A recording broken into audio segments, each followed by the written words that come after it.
I was sitting at my desk going through some boring emails when my coworker Jake walked past and casually said, "Hey, you heading out early today?" I looked up, confused.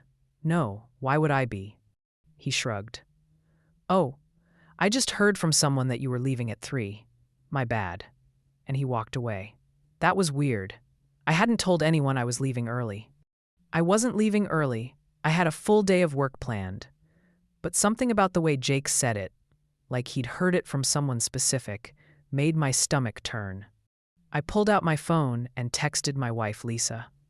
"Hey, did you tell anyone I was leaving work early today?" 3 dots appeared immediately, then disappeared, then appeared again. Finally, a message came through. "No, why? Just no, why? Not, I didn't tell anyone," or "That's weird." Just a short, defensive response.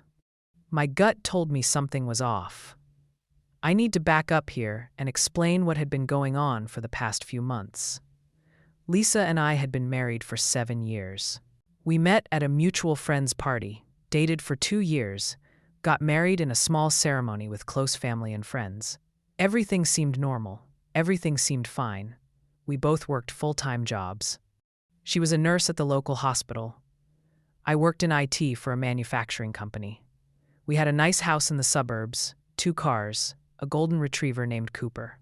The whole suburban dream setup. But about 6 months ago, things started feeling different. Lisa started working more night shifts. She'd always worked some nights, that's just part of being a nurse, but suddenly she was picking up extra shifts constantly. 2, 3, sometimes 4 nights a week. She'd come home in the morning exhausted, sleep most of the day, then head back for another night shift. When I asked her about it, she said they were short-staffed and she was making good overtime money. That made sense. Nurses were always in demand and overtime pay was solid, so I didn't question it much. Then she started going out, more with her coworkers after shifts. Again, not that weird. Nurses are tight-knit groups. They deal with stressful situations together and need to decompress. But Lisa had never been big on going out before. She was always a homebody, preferred quiet nights watching TV with me and Cooper. Now she was going to bars, going to breakfast places, going to someone's house for drinks. Always with her coworker friends. Always after night shifts when I assumed everyone would be exhausted and want to go home. "It's good for me," she said when I mentioned it seemed like a lot of socializing. "I've been too isolated. I need friends outside of just you." That stung a bit, but she had a point. We'd gotten comfortable with it just being us. Maybe she did need more social connection. So I tried to be supportive, even though I missed spending time with her. Then there were the texts. Lisa had always been casual about her phone. She'd leave it on the counter, on the couch, wherever. I never looked. Threw it because I'm not that guy and I trusted her. But I started noticing she was keeping it closer, taking it to the bathroom, taking it outside when she let Cooper out, sleeping with it under her pillow instead of on the nightstand like she used to, and she was on it constantly, smiling at the screen, typing long messages, then quickly closing apps when I walked into the room. "Who are you texting so much?" I asked one night. She didn't even look up, just the girls from work. We have a group chat that made her smile like that made her type paragraphs of responses. I wanted to believe her. I really did, but something felt wrong. My gut was screaming that something was wrong. Then, about 3 months ago, Lisa started mentioning this new nurse at her hospital. Ryan. She brought him up casually at first.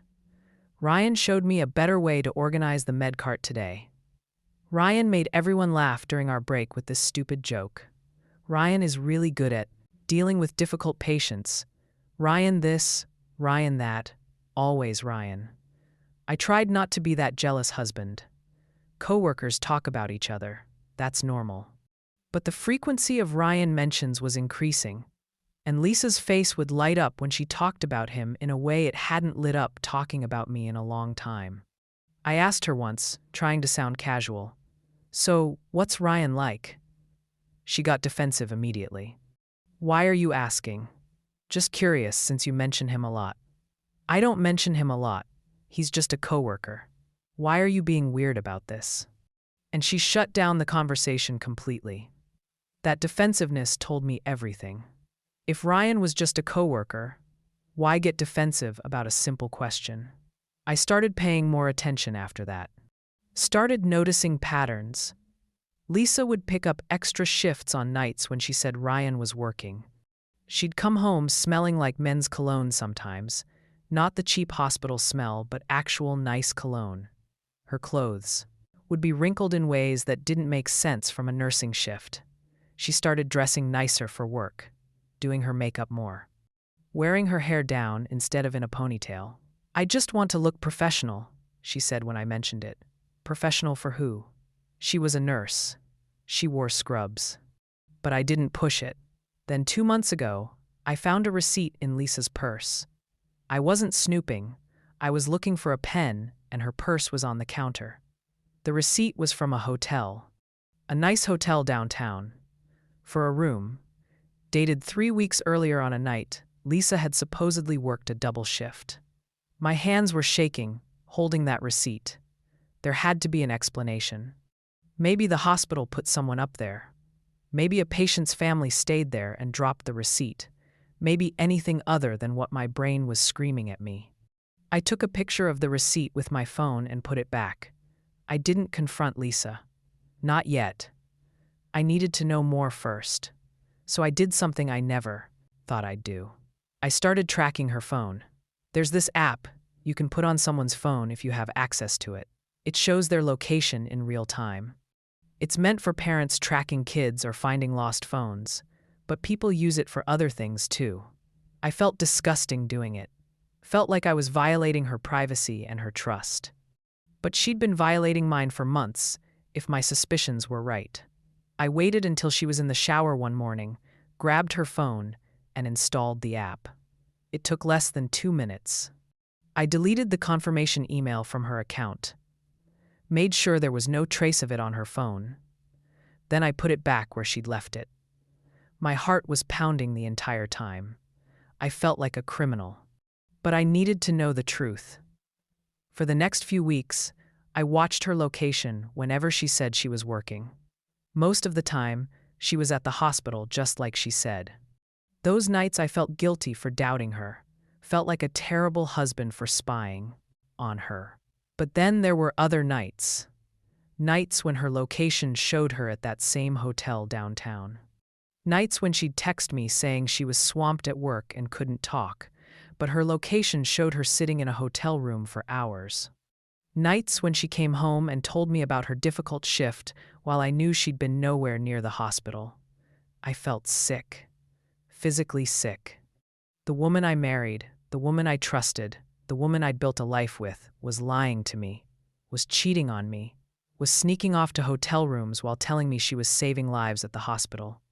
Every time she came home and kissed me on the cheek, every time she said, "I love you," before leaving for a shift, every time she talked about her day, knowing she was lying, it felt like a knife in my chest. But I still didn't confront her. I don't know why. Maybe I was scared. Maybe I was in denial. Maybe I wanted to be absolutely sure before I blew up my marriage. So I kept watching, kept tracking, kept collecting evidence of her lies. Then last week, something changed. Lisa came home from a day shift and seemed off, nervous. She was on her phone constantly, more than usual. She kept looking at me like she wanted to say something, but didn't. Finally, that night in bed, she rolled over and said, "I need to tell you something." My heart stopped. This was it. She was going to confess. She was going to tell me about Ryan. She was going to admit everything. "I picked up a shift this Thursday," she said. 3 to 11. "I know we were supposed to have dinner with your parents, but I really need the overtime. Can we reschedule?" Thursday, 3 to 11. "I was supposed to leave work at 5 on Thursday. We were supposed to go to my parents at 6. Now she was canceling. Was she really working? Or was this another hotel night with Ryan? "Sure," I said. my voice coming out calmer than I felt. We can reschedule. She seemed relieved, kissed me on the forehead. Thanks for understanding. I'll make it up to you. She rolled back over and fell asleep within minutes. I laid there awake for hours, my mind racing. Was Thursday actually a shift? Or was it something else? I decided to find out. I decided to do something crazy. Thursday morning, I told my boss I wasn't feeling great and might need to leave early. He said no problem, just let him know. I didn't tell Lisa. I left for work at my normal time. She left for her day shift at 7 like always. Her location showed her at the hospital. Normal day so far. But I couldn't focus on work. I kept checking my phone, checking her location, watching for any changes. Around 2 in the afternoon, her location started moving. She was leaving the hospital, heading south, not toward home. Not toward the store, south toward downtown, toward that hotel. My stomach dropped. She was going to the hotel. She'd lied about the shift. She wasn't working 3 to 11. She was meeting Ryan. I told my boss I needed to leave. Felt too sick to stay. He waved me off and told me to feel better. I got in my car and started driving home. But about halfway there, I made a decision. I wasn't going home. I was going to that hotel. I was going to see for myself what was happening. I was going to catch her in the act. I parked in the hotel parking lot. It was a nice place. 4 stories, modern design, valet parking out front. Expensive. Way more expensive than someone would need for a random hotel room. This was a place you took someone you wanted to impress. I sat in my car, watching the entrance. Lisa's car wasn't in the parking lot. Maybe she parked somewhere else. Maybe she hadn't arrived yet. I checked her location. She was close, 2 minutes away. Then I saw her car pull in. She drove past the valet, past the main entrance, around to the side parking lot. She parked away from other cars, in a corner spot. Like she didn't want to be noticed. Like she was hiding. I slouched down in my seat, watching through my windshield. She got out of her car. She was wearing a dress, not scrubs, a dress. A nice black dress with heels. Her hair was down and styled. She had makeup on, full makeup. She looked beautiful. She looked like she was going on a date. My wife was dressed up for another man. She looked around nervously, then walked toward the hotel entrance. I waited a minute, then got out of my car. I followed her inside, keeping my distance. The lobby was nice, marble floors, fancy chandelier, a bar off to one side. Lisa walked past the front desk without stopping. She already had a key. She'd been here before. She knew exactly where she was going. She walked to the elevators and pressed the up button. I ducked behind a pillar, watching. The elevator doors opened. She got in. The doors closed. I walked over and watched the floor numbers light up. 3rd floor. She got off on the 3rd floor. I could take the stairs. I could go up there. I could knock on every door until I found them. I could catch them together. I could confront them both. But something stopped me. Fear, maybe. Or maybe I just wasn't ready to see it with my own eyes. Seeing her location at a hotel was one thing. Seeing her in a hotel room with another man was something else entirely. So instead, I went back to my car. I sat there in the parking lot, watching the entrance, waiting. I don't know what I was waiting for. For her to come out? For Ryan to show up? For some kind of sign that this was really happening? I checked her location again. Still, on the 3rd floor. Not moving. Just sitting in a hotel room in the middle of the afternoon while I sat in a parking lot like a stalker trying to catch my own wife cheating. An hour passed. Then 2. I kept checking her location. Still there. What were they doing for 2 hours? I didn't want to think about it. Didn't want to imagine it. But my brain wouldn't stop. Images of her with him, laughing with him, touching him, doing things with him that she used to do with me. It was torture, sitting there, knowing what was happening just a few floors above me. Then, around 5:30, her location started moving. She was leaving, coming down. I slouched down again, watching the entrance. A few minutes later, the doors opened and Lisa walked out. She was smoothing her dress. Her hair was messier than when she went in. Her makeup was smudged. She looked exactly like someone who'd just spent 2 hours in a hotel room with their lover. She walked quickly to her car, got in, and drove off.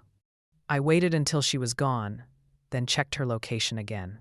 She was heading home, going home to me, going home to lie to me about her shift, going home to pretend she'd spent the evening at the hospital instead of in another man's bed. I sat there for another 10 minutes, trying to process what I'd just witnessed. My wife had just cheated on me. I'd watched her walk into a hotel, all dressed up for another man. I'd watched her come out 2 hours later, looking exactly like someone who'd just had an affair. And now she was going home to lie to me about it. What was I supposed to do with that information? Confront her? Divorce her? Pretend I didn't know? Then the hotel doors opened again, and a man walked out. Tall guy, probably early 30s, athletic build, wearing jeans and a button-down shirt. He looked satisfied. He looked like a guy who'd just had a great afternoon. He walked to a truck in the parking lot, got in, and drove off. That was Ryan. That had to be Ryan. The man my wife was throwing away our marriage for. He looked so normal, so average, nothing special, just some guy. And Lisa was risking everything for him. I drove home in a daze. I don't remember the drive.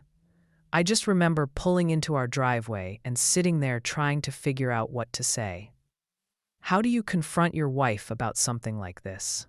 How do you tell her you know she's cheating without admitting you tracked her phone and followed her to a hotel? Do I even confront her tonight, or do I wait and gather more evidence? I decided to wait. I went inside like everything was normal. Cooper greeted me at the door like always, tail wagging, happy to see me. At least someone in this house still loved me unconditionally. Lisa was in the kitchen making dinner. She was back in regular clothes now. Jeans and a t-shirt. Her hair was up in a ponytail. Her makeup was washed off. She looked like she always did after work. Except she hadn't been at work. "Hey, babe," she said, smiling at me. "How are you feeling? You look better." Right. I'd told my boss I was sick.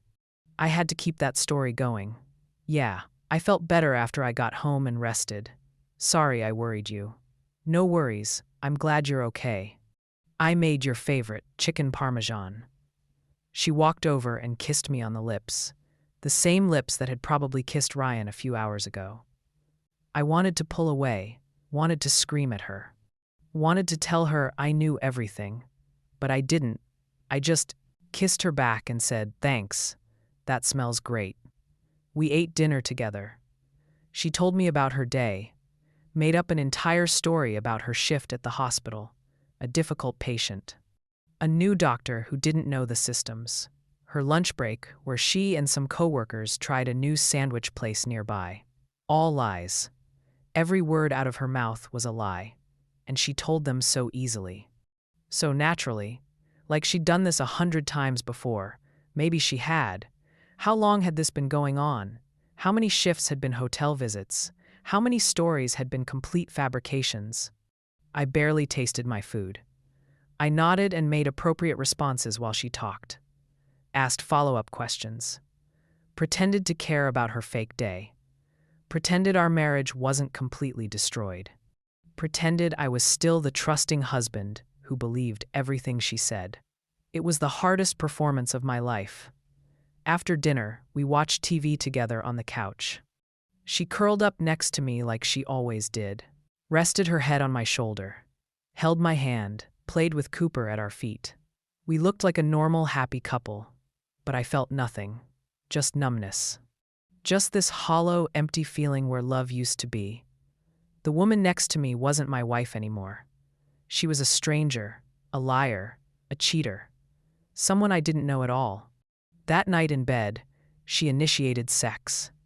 She hadn't done that in months. Not since all of this started. And now, Hours after being with Ryan, she wanted to be with me too? It made me sick. But I didn't know how to say no without raising suspicion. So I went through the motions, let it happen. Tried not to think about where she'd been earlier. Tried not to imagine her doing this same thing with him. Afterward, she fell asleep immediately. I laid there awake again, staring at the ceiling, wondering what the hell I was going to do. Friday morning came. Lisa left for work like normal. I went to work like normal. Everything looked normal from the outside, but I couldn't focus. Couldn't think about anything except what I'd seen the day before. My coworkers were asking if I felt better. My boss checked in on me. I gave them all fake smiles and fake reassurances while my mind was completely somewhere else.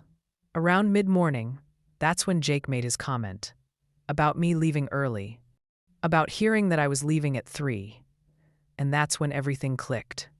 Someone had told Jake I was leaving early, but I hadn't told anyone. Lisa must have told someone. But why would Lisa be talking about my work schedule? Unless she needed to know, I'd be gone. Unless she was planning something for today. Unless she had another hotel visit planned and wanted to make sure I wouldn't be around. I checked her location immediately. She was at the hospital. Her shift didn't end until 3. But if she was planning to meet Ryan, she'd probably leave early again like yesterday. I needed to know. I needed to see if this was a pattern. I needed more evidence before I made any decisions about what to do next. So I came up with a plan. A crazy plan, but I was past the point of caring about normal behavior. I went to my boss again. Hey, I'm still not feeling great. Would it be okay if I worked from home this afternoon? I can take my laptop and be available on email and chat. He looked concerned. You sure you shouldn't just take a sick day? You've been off all week. No, I want to work. Just would feel better doing it from home, he agreed. Told me to take care of myself. I left the office at noon, drove home, parked my car in the garage so Lisa would think I was still at work if she happened to check. Then I got in my old truck that I barely drove anymore, the one that Lisa wouldn't recognize if she saw it. And I drove back to that hotel, parked in the far corner of the lot where I could see the entrance but wouldn't be obvious. And I waited. I felt ridiculous. I felt like a private investigator in some bad movie, sitting in a truck in a parking lot, waiting to catch my cheating wife. But what else was I supposed to do? I needed proof. I needed to know for sure this was happening regularly. I needed to know before I made any life-changing decisions.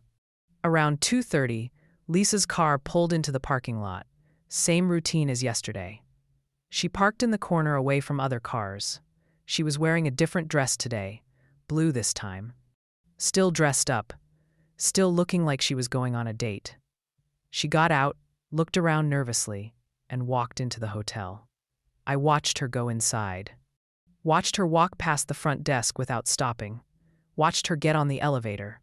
3rd floor again. Same room, maybe? I checked her location. 3rd floor. Not moving. She was there. She was really there. Again. This wasn't a one-time mistake. This wasn't a moment of weakness. This was a pattern. This was an ongoing affair.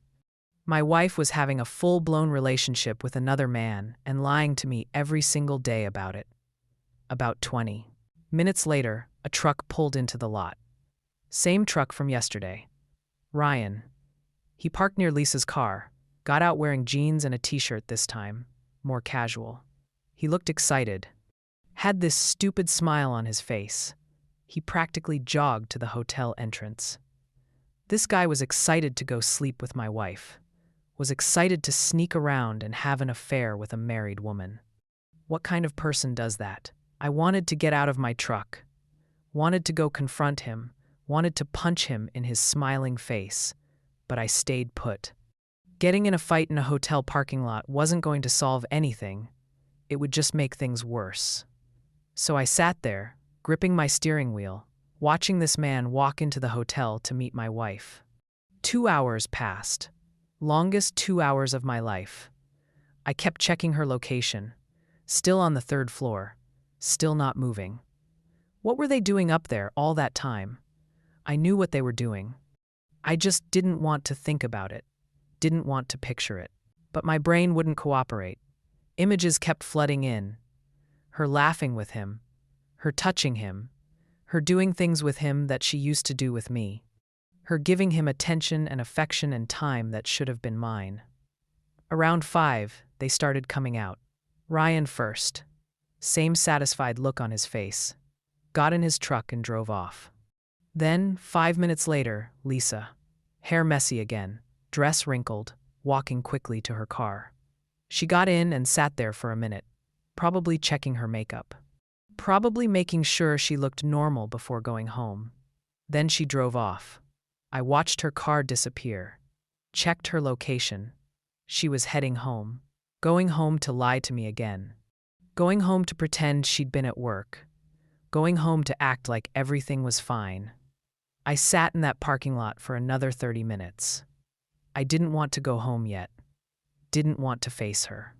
Didn't want to pretend everything was okay when my entire world was falling apart.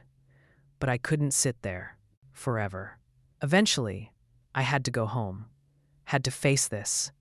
Had to decide what I was going to do. I drove home slowly, rehearsing what I'd say, how I'd confront her, what words I'd use. But when I got there and saw her car in the driveway, saw the lights on in our house, saw Cooper's face in the window waiting for me, I couldn't do it. I couldn't walk in there and blow everything up, not yet. So I went inside and pretended. Again, she was making dinner. Again, she kissed me. Again, she asked about my day. Again. She told me about her fake shift. Again, and I played along. Again. We ate. We watched TV. We went to bed. The same routine. The same lies. The same performance on both sides. But this time, after she fell asleep, I got up. I went to my office, I sat down at my computer, and I started planning. Started researching, started figuring out my next move. Because I couldn't keep doing this. Couldn't keep living this lie. Couldn't keep pretending I didn't know my wife was cheating on me. Something had to change. I looked up divorce lawyers. Read reviews. Made a list of the top 3 in our area. I'd call them Monday. Set up consultations. Figure out my rights. Figure out how to protect myself. Because if Lisa could lie to me this easily, if she could cheat on me this regularly, then she could absolutely try to screw me over in a divorce too. I needed to be prepared. I also started documenting everything. Took screenshots of her location history, made a timeline of all the times she'd said she was working but was actually at the hotel. Saved the hotel receipt photo. Wrote down every lie she'd told me. Created a folder on my computer with everything organized and backed up. If this went to court, I wanted proof. I wanted evidence. I wanted to make sure she couldn't deny it or twist it or make me look like the bad guy. Then I did something that felt extreme but necessary. I set up a small camera in our bedroom. One of those nanny cam things that looks like a regular alarm clock. I wanted to see if she was calling Ryan. If she was texting him from our bed. If she was doing anything else I didn't know about. It felt like a violation of privacy. But she'd already violated our marriage. She'd already broken my trust. I was just protecting myself at this point. Over the weekend, I acted normal. We went grocery shopping together. We walked Cooper at the park. We had dinner with my parents that we'd rescheduled from Thursday. She held my hand. Smiled at me. Acted like the loving wife. And the whole time, I knew. I knew where she'd been Thursday afternoon. I knew what she'd been doing. I knew she was living a double life. But I smiled back. Held her hand. Played the role of the loving husband. My mom pulled me aside at one point during dinner. "Is everything okay with you and Lisa? You seem distracted." I wanted to tell her. Wanted to tell her everything. But I couldn't. Not yet. Not until I had a plan. "Everything's fine, Mom. Just tired from work." She didn't look convinced, but she let it go. That night, I reviewed the camera footage from our bedroom. Most of it was boring. Lisa getting ready in the morning, coming home and changing, going to sleep. But then I found something. Friday night, after I'd fallen asleep, she got up. She grabbed her phone from under her pillow, and she sat in our bathroom for 20 minutes texting someone. I could see her face in the mirror. She was smiling. That same smile she used to give me. That same joy she used to show when talking to me. But now it was for someone else. For Ryan. I couldn't hear what she was saying. The camera didn't have audio, but I could see her. See her face light up reading messages. See her type long responses.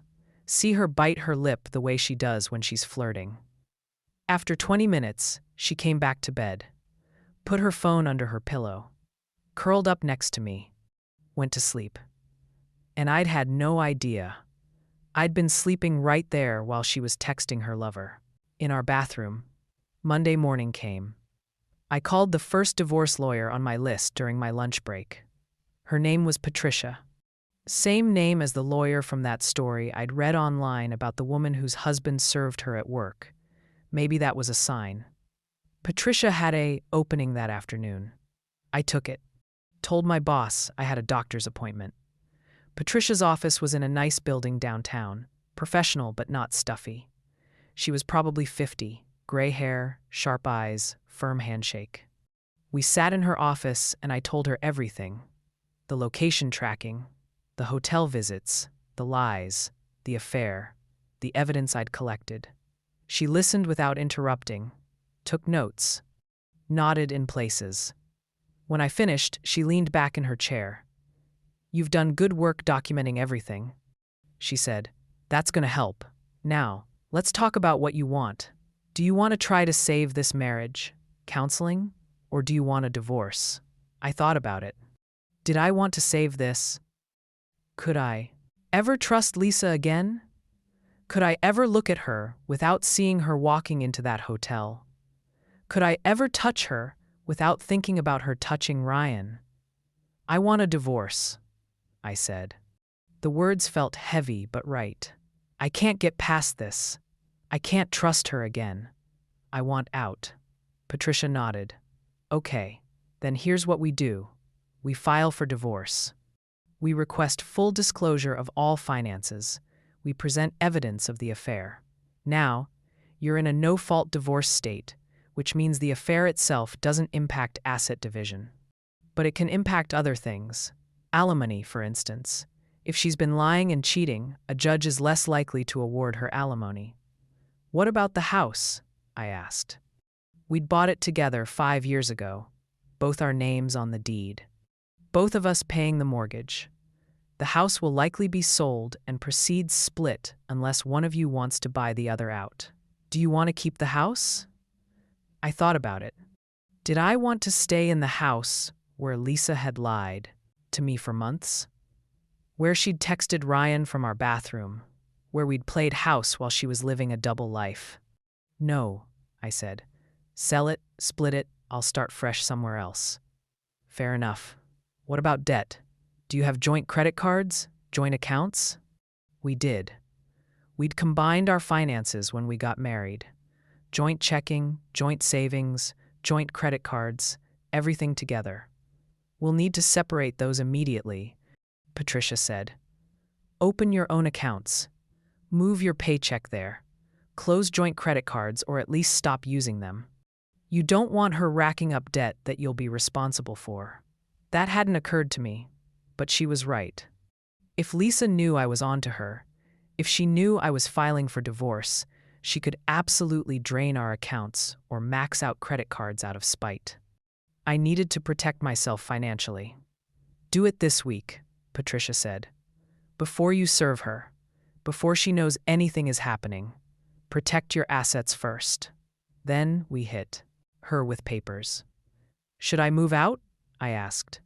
"Only if you feel unsafe," Patricia said. "But generally, I advise clients to stay in the marital home. If you move out, it can look like you abandon the marriage. Stay put. Let her be the one to leave if anyone leaves." I nodded. That made sense. This was our house. I wasn't going to be driven out of my own home because she couldn't keep her vows. One more thing, Patricia said. Don't confront her yet. Don't tell her you know. Don't fight with her about it. The element of surprise is your friend here. If she doesn't know you're onto her, she can't hide anything.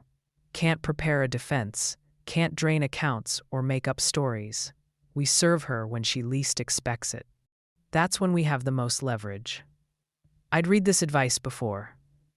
In that story about the woman and her cheating husband. Don't confront until you're prepared. Build your case quietly, then strike hard. How long until we can file? I asked. I can have papers.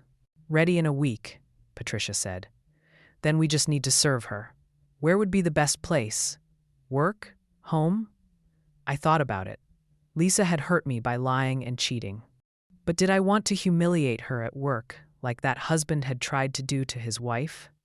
Did I want to embarrass her in front of her coworkers? Part of me did. Part of me wanted her to feel a fraction of the pain I was feeling.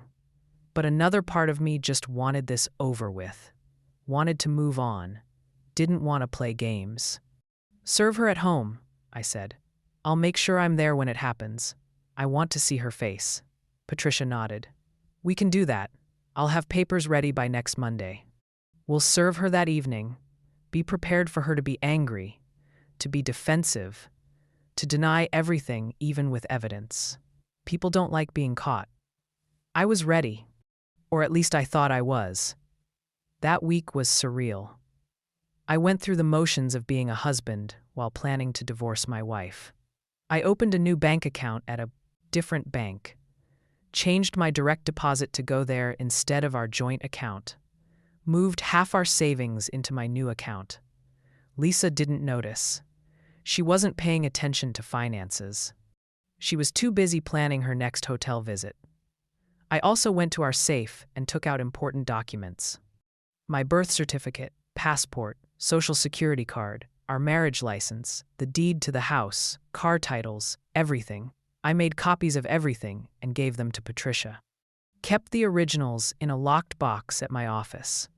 If Lisa tried to hide or destroy anything, I'd have copies. I stopped using our joint credit cards. Started using my own that she didn't have access to. Stopped contributing extra to our joint accounts beyond my half of the bills.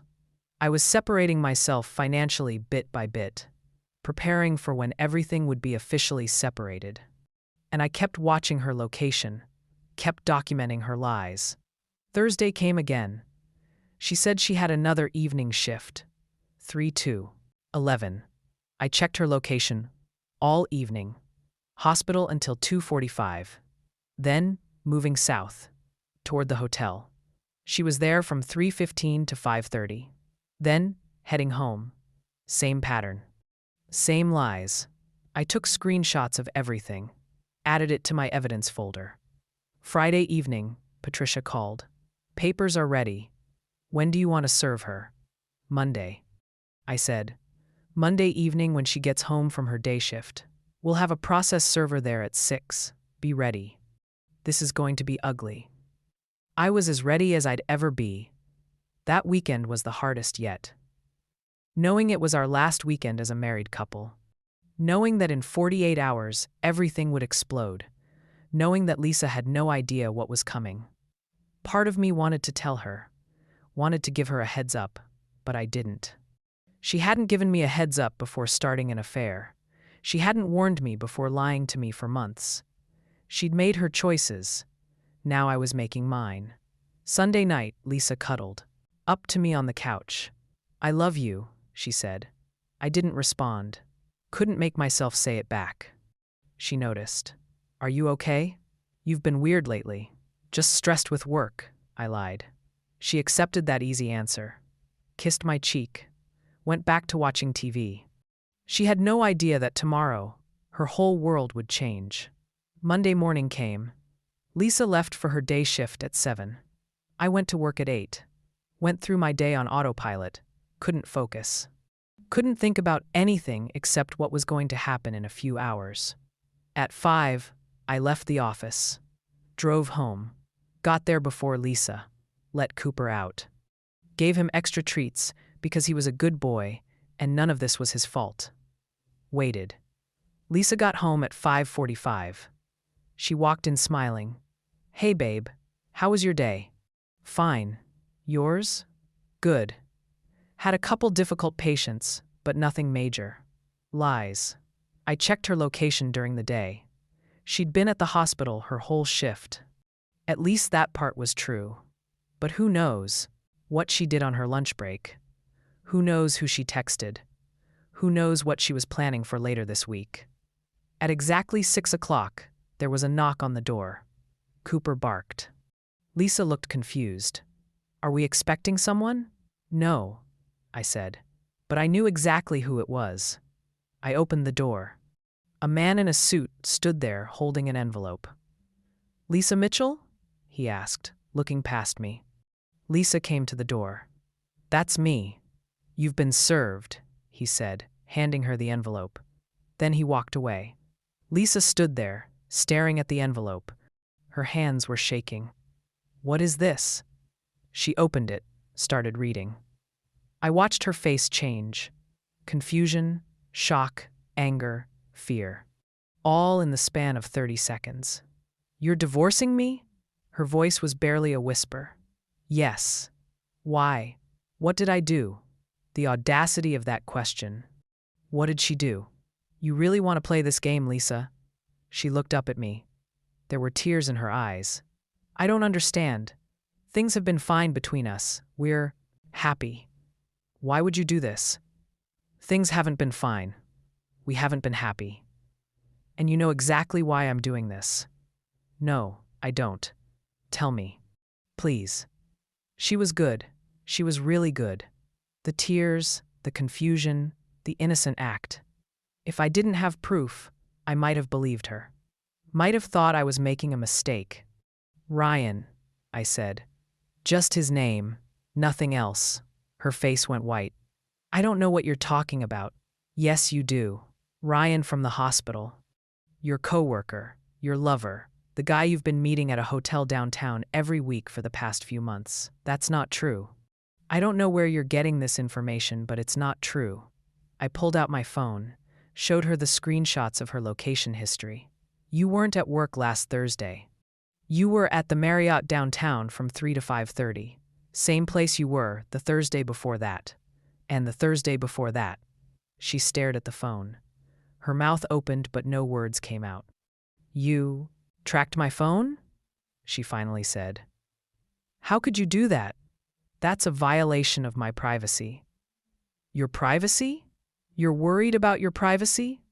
What about our marriage? What about the vows you took? What about the lies you've been telling me for months? I wasn't lying. I was working. Those locations are wrong. Your app is glitching or something. She was still trying to deny it, even with proof right in front of her face. I saw you, Lisa. Her face went even paler. What do you mean you saw me? I saw you walk into that hotel, dressed up, looking beautiful. For him. I sat in the parking lot and watched you. Watched you come out 2 hours later, looking exactly like someone who'd just cheated on their husband.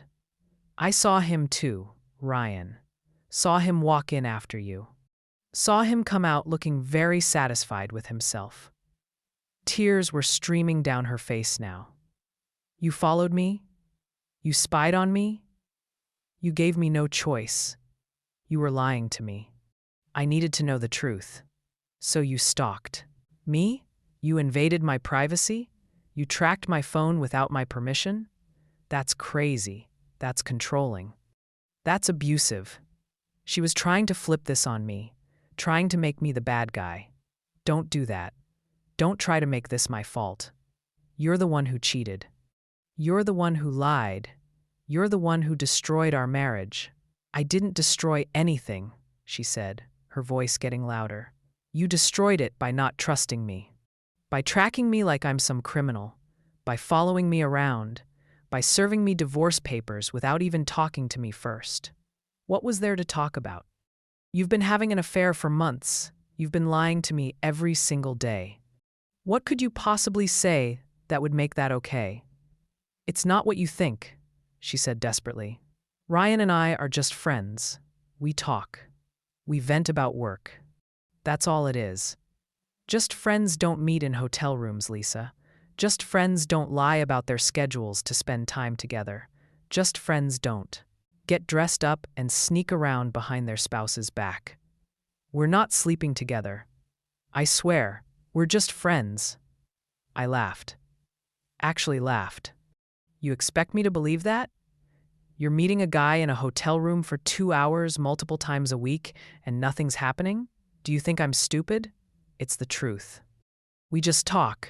The hotel is quiet. It's private. We can't talk at the hospital because people gossip.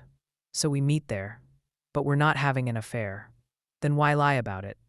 Why not just tell me you were meeting a friend? Because I knew you'd react like this.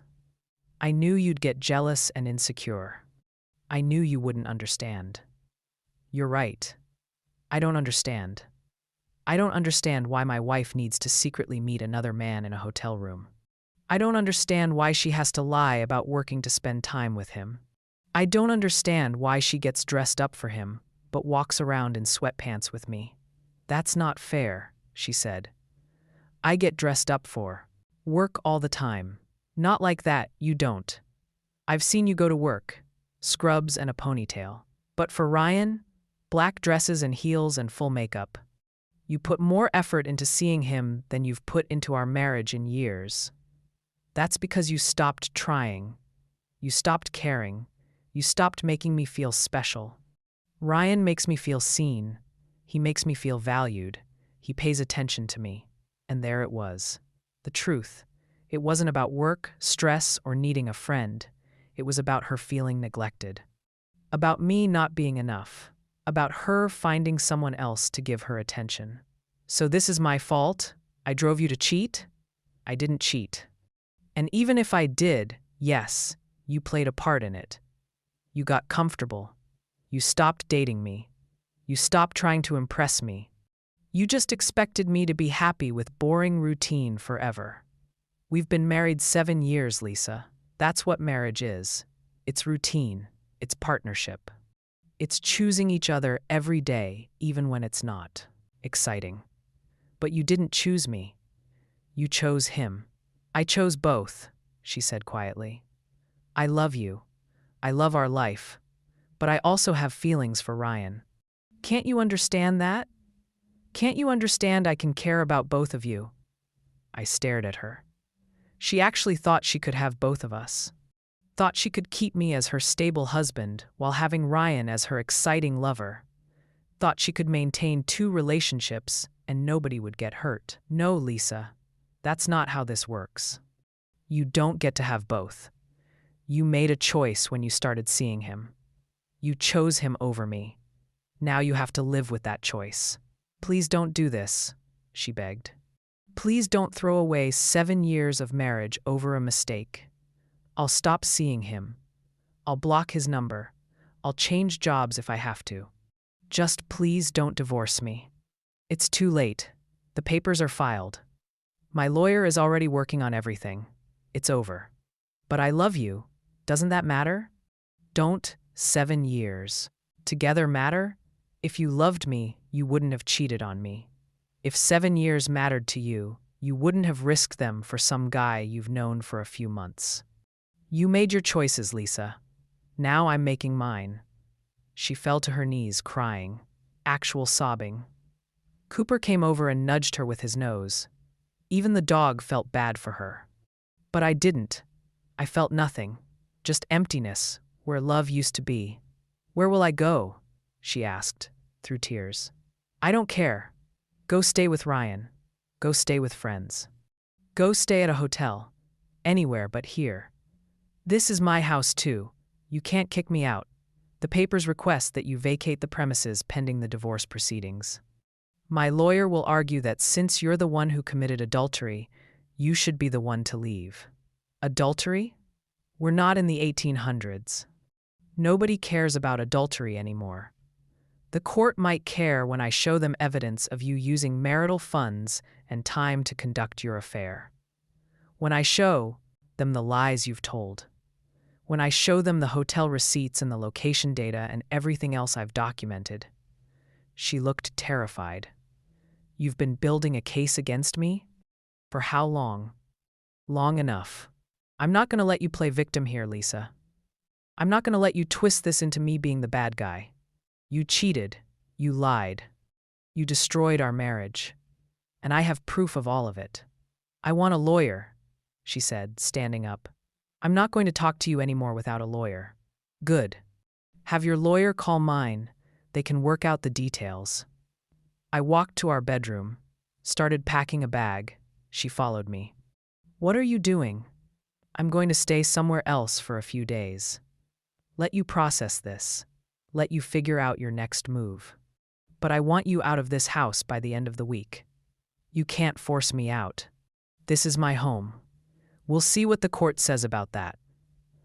I finished packing, grabbed my laptop and some work clothes, Cooper's leash and food.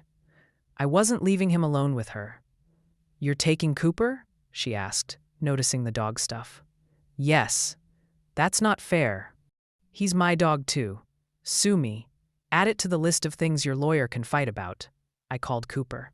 He came trotting over, tail wagging, happy for an adventure. Dogs don't understand human drama. They just love unconditionally. I envied him that simplicity. Please don't leave like this, Lisa said, blocking the door. Please stay. Let's talk about this. Let's figure it out. There's nothing to figure out. It's over. Move out of the way. I'm not letting you leave. Not like this. Lisa, move. I don't want to make this worse, but I will if I have to. She stood there for another minute, crying, begging me to stay.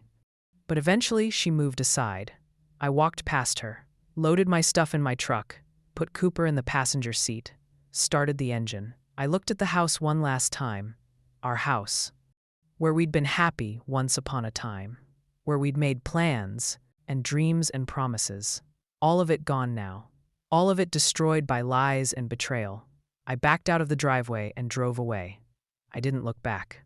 I stayed at a hotel that first night. Got a dog-friendly room, ordered room service, sat on the bed watching TV while Cooper slept next to me. My phone buzzed constantly. Lisa calling and texting. I ignored it all. There was nothing left to say. Everything that needed to be said was in those divorce papers. The next morning, I got a call from Patricia. How did it go? About as bad as expected. She denied everything, tried to blame me, begged me to reconsider. That's normal. Give her a few days to process. Then she'll probably start getting aggressive. Be prepared for that. What should I do if she contacts me? Don't respond. Let all communication go through me. If she shows up where you're staying, call the police. Don't engage with her at all. I followed that advice. Ignored Lisa's calls and texts. Blocked her on social media. Changed my passwords to all our accounts. Moved the rest of my money out of our joint account into my personal one. Protected myself in every way I could think of. By day 3, Lisa's messages changed. From begging to angry. Accusing me of ruining her life. Threatening to fight for everything in the divorce. Saying she'd make sure I didn't get the house or the savings or anything. That I'd regret treating her this way. The real Lisa was showing herself now. The one who got mean when she didn't get her way. I forwarded all her messages to Patricia. This is good, Patricia said. The angrier she gets, the more she'll show her true colors. Keep screenshots of everything. This could help us in court. A week later, we had our first court hearing. Temporary orders. Who got the house, who paid bills, all that preliminary stuff. Lisa showed up with a lawyer. Some guy named Brad who looked expensive. They sat on one side. Patricia and I sat on the other. The judge reviewed our filings. Looked at the evidence I'd submitted. Looked at Lisa's counter-filing, where she claimed I was abusive and controlling, that I'd tracked her without permission, that I'd forced her out of her home, that she was afraid of me. All lies. But her lawyer was trying to paint me as the villain. Patricia shut that down fast. Your Honor, Mr. Mitchell discovered his wife was having an affair. He documented it legally, using methods available to any spouse who suspects infidelity. He didn't force her out of the home. He left voluntarily to give her space. And he certainly hasn't been abusive. Mrs. Mitchell is trying to deflect from her own behavior by making false accusations. The judge looked at Lisa. Mrs. Mitchell, do you deny having an extramarital affair? Lisa's lawyer whispered something to her. She shook her head. No, Your Honor, but it was emotional, not physical. We didn't sleep together. But you did meet him secretly multiple times at a hotel? Yes, but just to talk. The judge looked skeptical. I see. And you lied to your husband about your whereabouts during these meetings. I didn't want to hurt him. But lying and sneaking around didn't hurt him? The judge looked annoyed. Mrs. Mitchell, whether your affair was physical or emotional is irrelevant to these proceedings. You engaged in behavior that violated your marital vows. You lied to your spouse. You used marital time and resources to conduct this relationship. That's what matters here. Lisa looked like she wanted to argue, but her lawyer stopped her. The judge ruled that we'd both have access to the house on alternating days until it could be sold. I'd be there Monday, Wednesday, Friday. She'd be there Tuesday, Thursday, Saturday. Sundays we'd figure out. Cooper would stay with me since I'd been his primary caretaker. Joint accounts would be frozen except for household bills. All credit cards would be canceled. Everything split down the middle, pending final divorce decree. It wasn't the outcome I wanted. I wanted her out completely. But it was fair. And fair was good enough for now. Over the next few months, the divorce process dragged on. Lisa tried every tactic her lawyer could think of. Claimed I'd hidden money. Claimed I'd damaged her property. Claimed I'd poisoned our friends against her. All lies. All easily disproven with evidence. Meanwhile, I found out she was still seeing Ryan. Someone sent me photos of them together at a restaurant. Not hiding anymore. Not sneaking around. Just openly dating while still technically married to me. It hurt less than I expected. Mostly, I just felt vindicated. She'd claimed it was just friendship, just emotional support. But the moment I filed for divorce, she was all over him publicly, proving it had been physical all along. Patricia used those photos in court. Your Honor, Mrs. Mitchell, claimed her relationship with this man was purely platonic. These photos, taken last week, suggest otherwise. She lied to this court, just as she lied to her husband. The judge was not happy. Mrs. Mitchell, did you or did you not testify that your relationship with Mr. Ryan was not physical? Lisa squirmed. It wasn't, not while I was married. But now that we're separated, I'm free to see whoever I want. You're not separated. You're in divorce proceedings. There's a difference. And you lied under oath about the nature of your relationship. I didn't lie. It wasn't physical then. It is now. The judge didn't believe her. I could see it on his face. And that was going to help me in the final settlement. 6 months after I'd served her papers, we reached a settlement. The house sold for $20,000 more than we'd paid for it. After paying off the mortgage and closing costs, we each got $32,000. Not a ton, but something. Savings were split 50-50. I got $10,000. She got $10,000. Retirement accounts were split. I got $25,000 from mine. She got $15,000 from hers, since she'd withdrawn some during the marriage. I also got Cooper, full custody. Lisa didn't even fight for him. She'd already moved in with Ryan and he had allergies, so Cooper was all mine. Best part of the whole divorce, honestly. I got my own place. Small apartment near work. Nothing fancy, but it was mine. No shared space. No memories of Lisa. No lies hanging in the air. Just me and Cooper starting fresh. I heard through mutual friends that Lisa and Ryan broke up about 8 months after my divorce was final. Turns out Ryan wasn't interested in a serious relationship. He'd been fine with the sneaking around and the excitement of an affair. But actual commitment? Actually being someone's boyfriend publicly? Not his thing. He dumped her and moved on to someone else. Lisa tried to reach out to me after that, apologizing, saying she'd made a mistake, saying she should have chosen me, asking if we could try again. I didn't respond. Didn't even read the whole message, just deleted it and blocked her number.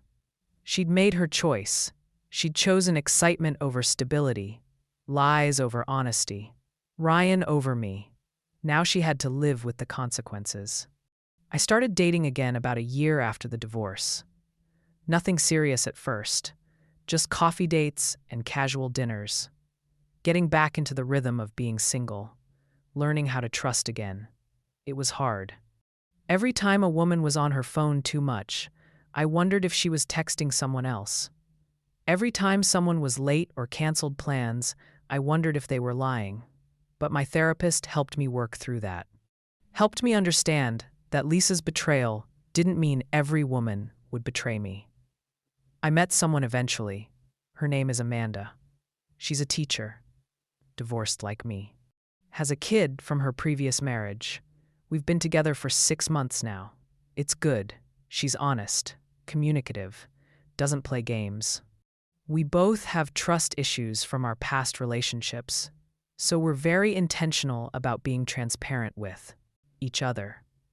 Sharing our phones openly, telling each other where we're going and who we're with, not because we don't trust each other, but because we both know how much damage secrets can do. Cooper loves her. That's how I knew she was a keeper. Dogs know people. They can sense good and bad. And Cooper took to Amanda immediately. Lets her cuddle him, play with him, even feed him. He never liked Lisa that much looking back. Maybe he knew something I didn't. It's been 2 years since I watched Lisa walk into that hotel. 2 years since my world fell apart. 2 years since I sat in a parking lot trying to process my wife's betrayal. Sometimes I think about that day, about how devastated I was, about how lost I felt, about how I didn't know if I'd ever be okay again. But I am okay. Better than okay, actually. I'm happy, genuinely happy, not pretending happy like I was at the end of my marriage. Really, truly happy. I learned a lot from that experience. I learned that love isn't enough if there's no honesty. I learned that marriage takes 2 people showing up every day, not one person doing all the work while the other does whatever they want. I learned that gut feelings usually mean something. If something feels wrong, it probably is. Don't ignore that instinct. I learned that betrayal doesn't have to destroy you. It can actually make you stronger if you let it. It can teach you what you deserve and what you won't tolerate. And I learned that sometimes the worst thing that happens to you is actually the best thing in disguise. If Lisa hadn't cheated, I'd probably still be in that marriage. Still unhappy. Still feeling like something was missing, but not knowing what. Still settling for less than I deserved. Her betrayal freed me. It forced me to stand up for myself. It pushed me to build a better life. So in a weird way, I'm grateful. Not for the pain or the lies, but for the outcome. For the life I have now. Would I go back and change things if I could? Would I warn myself not to marry Lisa? I don't know. Maybe. But then I wouldn't have Cooper. Wouldn't have learned the lessons I learned. Wouldn't be the person I am now. Everything I went through made me who I am. Made me value honesty and communication and trust in ways I didn't before. Made me appreciate what I have with Amanda in ways I never appreciated what I had with Lisa. That day in the parking lot, watching Lisa cheat on me was one of the hardest days of my life. But it was also the day I started taking control, started building the life I wanted instead of settling for the life I had, started demanding better for myself. I sat in that truck for hours, feeling sorry for myself, feeling betrayed and angry and hurt. But then I made a decision. I decided I wasn't going to be a victim. I wasn't going to let Lisa's choices define my future. I was going to fight back. Document everything. build a case, protect myself. And that's exactly what I did. I pretended to leave work early but watched from the parking lot. And what I saw changed everything. It gave me the proof I needed, the evidence I needed, the motivation I needed to end a marriage that was already dead. Lisa killed our marriage the moment she started lying to me, the moment she chose Ryan over me, the moment she decided her happiness mattered more than our vows. I just had the courage to acknowledge it was dead and walk away. So that's my story. That's how I went from sitting in a parking lot watching my wife cheat to building a whole new life. It wasn't easy. There were days I wanted to give up, days I wanted to take her back just to stop the pain, days I questioned if I was doing the right thing. But I pushed through, stayed strong, kept fighting. And now I'm here, happy, healthy, with someone who values me, with a life I'm proud of, with peace of mind that I didn't have for months at the end of my marriage. If you're going through something similar, if you suspect your partner is cheating, trust your gut. Don't ignore the signs. Don't make excuses for their behavior. And don't confront them until you have proof and a plan. Document everything. Protect yourself financially. Talk to a lawyer. Build your case. Then when you're ready, when you have everything in place, that's when you make your move. Don't let them intimidate you or gaslight you or make you feel crazy. You deserve honesty. You deserve loyalty. You deserve a partner who chooses you every single day. And if your partner isn't giving you that, if they're lying and cheating and betraying your trust, you have every right to walk away. Every right to demand better. Every right to build a life without them. That parking lot taught me everything I needed to know. It showed me who Lisa really was. It gave me the strength to leave. It started my journey to a better life. And I'll never regret sitting there for those hours watching and waiting and confirming what my gut already knew. Because that parking lot wasn't the end of it was the beginning of a better one. Subscribe for more stories like this.